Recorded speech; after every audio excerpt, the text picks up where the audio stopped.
My children deserve to have a regulated nervous system, and the only way that they can have a regulated nervous system is if their mother has a regulated nervous system. Hi, I'm Jazmine. I'm a single mom, I'm a writer, and I'm the founder of In Her Vision.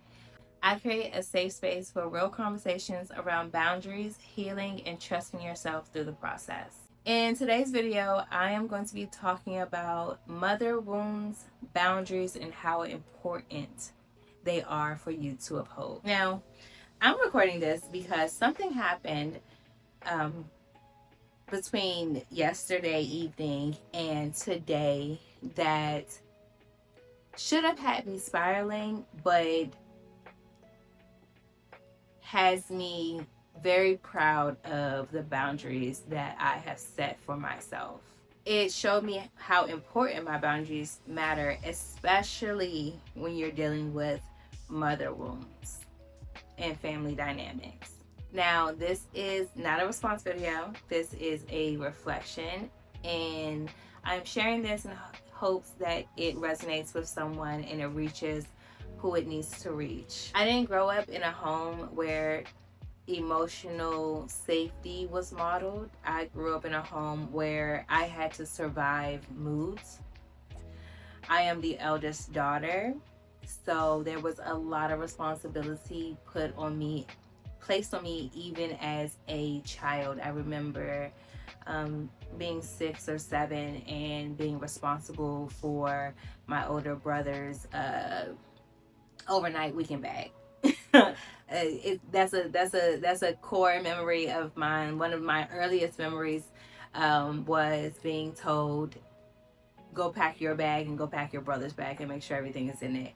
And while my brother was able to go and play, so I was that child where responsibility was placed upon me heavily, which caused me to mature faster and opened up my body to accept trauma and emotional abuse. Unfortunately, that's the only word that I can think of right now. If there was another word, I would, but it was emotional abuse. Even as a child, being responsible for my other siblings, I also had to be responsible for the emotions of the adults in the house. I had to regulate my emotion as to not disturb theirs or tiptoe around how they were feeling instead of it being the opposite. So when you grow up managing your parents' emotions, you tend to take that along with you into adulthood. You stay around in situations that you should have left way sooner. You disregard how you feel for everyone else's emotions, and you worry about how you're being perceived as a person because you don't ever want to be looked at as the bad guy. Especially and I'm speaking to you, but for me, I never had a problem with validation. I always had a problem with, I don't want people to see me as a bad guy. I make decisions for other people because I don't want them to see me as a bad guy. There was a moment involving my child that made something very clear to me. I couldn't keep prioritizing someone else's access to my children over my emotional stability. So I went no contact with my parent. I remember or have dealt with people using my emotions as leverage to gain access to me. And it wasn't until they used my child my baby to gain access to me that I finally say, you know what? No. Nah, I'm good. It was back in May 2025, and without going into specific detail, basically, this person used the situation. This person used my divorce and a relationship with my ex-husband to take a stab at me emotionally. And I'm not going to lie to you, it hurt bad. I remember scream crying on my floor during that period. But before I scream cried on my floor, I let them know that that would be the last time that they would ever be able to use my emotion, use my children, use anything of the sort to gain access to me. And I meant that. And that was absolutely the last time. And I thought it was going to die down after I said what I said. It did die down after a while. It has recently resurfaced, which has led me to making this video, because let me tell you, I was going to make a totally different video that like was parallel to my Substack, but this message came through and I was like, you know what, I need to talk about it. So this is where we are. So my parent, the person I went no contact with, I mentioned back in May 2025, like, this is gonna be it, that's it. I also want to mention that I did not cut my kids' relationship off with them. I said to myself, like, I'm gonna allow my children to see this person for who they really are and decide on their own if they want a relationship with them. I'm not going to stand in the way of that. If this person reaches out and wants to have a relationship with my kids, I don't want to be the person who takes my kids away from family relationships. That's what I said. So while that relationship, or while the communication died down, it resurfaced with the intent that, oh, I want to see the children. But before we get there, I want to go back to me scream crying on my floor after the conversation and what no contact meant for me in this moment. Because I no contact does not mean that I don't feel anything. I actually feel everything. I feel my emotions are 10 times greater, especially since I have learned to feel my feelings and feel my emotions. I allow myself to feel hurt, feel disappointed, feel disregarded, disrespected. I allow myself to process those feelings. But I also set the boundary that you don't get to see me process this feeling, because you don't have good intentions to not make me feel this way. So no contact doesn't mean like everything just goes away. It just means that instead of giving access, you use your wisdom to benefit you. Today I noticed that when that message came through, I did not rush to respond. I don't respond.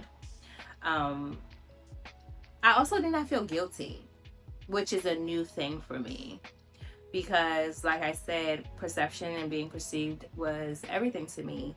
I never want to be considered the villain. So I would feel guilty that I was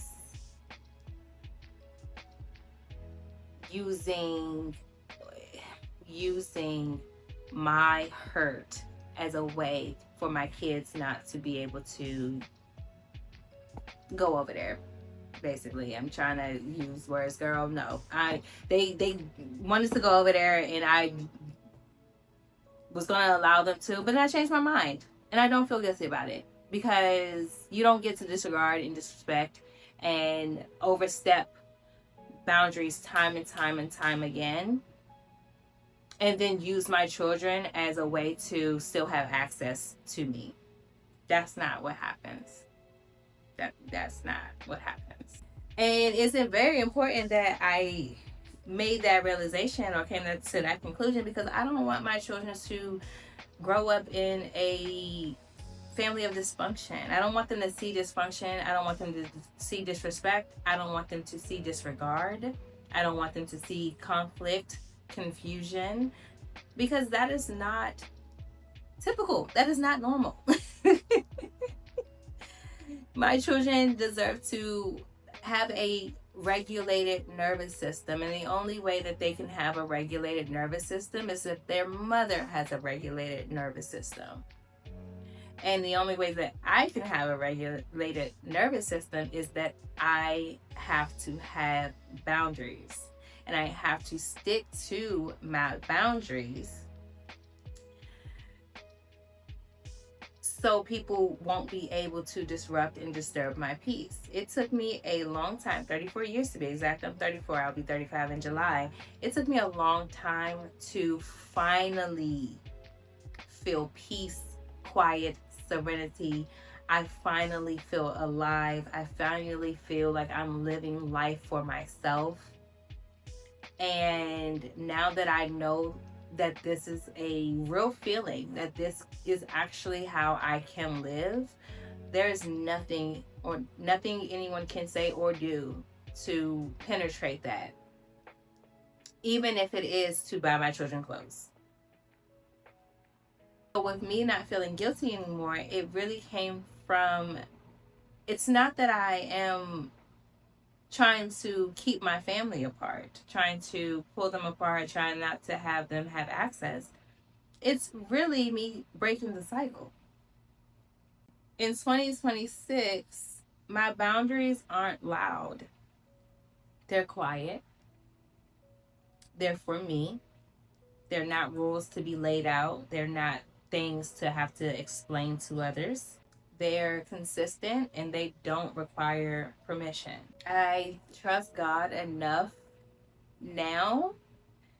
Me and Big Sandals, our relationship is like this because I trust him enough to remove those things that I trust him enough that if I lose something, I know that it will be replaced with peace, because he has done it time and time again within the last 4 months. If you are struggling with the guilt of putting up boundaries, especially with your family, especially during the holiday season, I want you to know that that is a real feeling and you're not wrong for feeling that. But I also want you to know that you choosing peace does not mean that you don't love your family. It just means that you love yourself more. And it is okay to love yourself more than you love other people, especially when those people aren't giving you the love that you deserve. If you are navigating mother wounds, father wounds, family dynamics, even grief around who your parents couldn't be to you, you are not alone. I'm right here with you. We are healing together. So with that, I thank you for being here. I hope that if it resonates with you, that you take what you need and leave the rest. Don't forget to like, comment, subscribe, and share to whoever you think needs this message. And I will see you in my next one. Bye.